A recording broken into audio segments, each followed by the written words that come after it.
Morning. Morning. Right, a big day for Migori. I don't know what will be your looking at your crystal ball, or actually what will be your projection today. Maybe we can begin with Dr. Shemo Chuodo.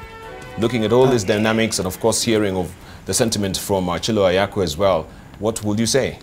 Debarl, I have two of my friends battling it out, Honorable Ochillo Ayacko and Eddie Okech. Yes. They're both very able Kenyans, but I think it's Honorable Ayacko's to lose for a number of reasons. But at the same time, I think the youth... It is for him to lose. Why? I think the party machinery is in his favor. He's an older brand, experienced and known. But I think the freshness I'm seeing in Eddie is also very encouraging. It's not going to be a walkover. But of course, one cannot rule out the Obado factor in all this, despite the fact that he's incarcerated. But whoever wins, I wish them well. I just hope that it will all be peaceful and that there'll be no rigging and no violence of whatever nature. So I wish them well. I wish the voters well. I hope they all turn up in large numbers and exercise their right. All right. Mudo Benjuki, your crystal ball? Well, I really wish Migori voters really the best in what he wished to get in terms of the senator. However, I'm a bit disappointed with what was insinuated on the young man Eddie when some people decided to have some propaganda that is backed up by the deputy president, just to make the country, I mean, the county be divided in form of who is pushing the voters in what direction. I mean, they can be allowed to make independent decisions without having to be marooned in national politics that pitting Raila Odinga and William Ruto in the presidency in 2022. It's not really necessary. It's not necessary. Yeah. All right. Okong'o Mogeni, good morning.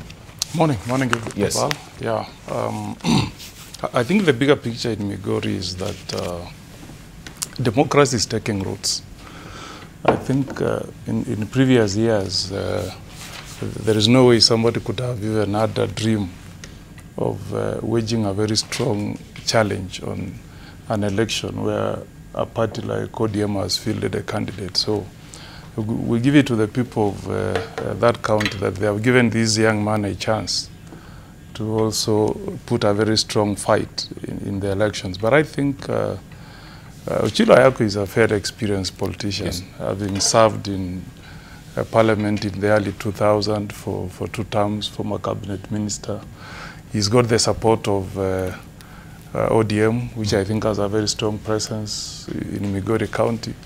The only trick is that he has 2 constituencies which traditionally don't vote with ODM.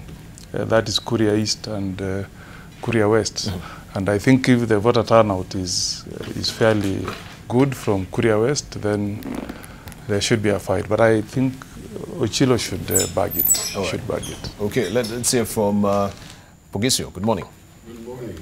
And just to say, I think the 2 things that I like to talk about is the violence. Really, this is the election today is a good sign that the violence will be over. There's been some spits of violence which come in that county, but also it's a good test for the electoral commission. They are working. Let's see what they can do with less commissioners and so on. I hope that this is going to be a good sign for us, that we can actually even reduce commissioners in some of these commissions. If you can do well without the rest, I mean, they can function. But again, Ochillo Ayacko has been literally been promoted very much that as the one taunted to be to win this thing. But I wish him well. But also I can see, like my friend from there is saying, seriously, there's a new strong wave to challenge the status quo, which is very good for our democracy. Thank you. Right. Let's hear from Governor Nyong'o. Good morning. Debarl. Good to see you. I think I agree with my colleagues really that Ochillo Ayacko has the upper hand in the Migori senatorial elections. I was listening to the voter distribution in the constituencies in Migori. Yes. And when I listened carefully, I think that when all is said and done, those constituencies may be lean towards Okech in a minority.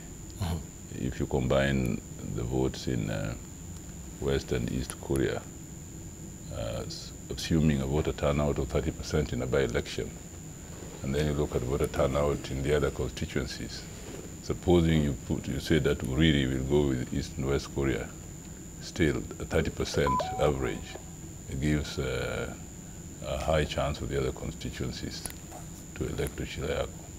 I mean, if we assume that that's the way the constituencies are going to go. So I think all is said and done, I think Ochillo Ayacko is going to carry the day.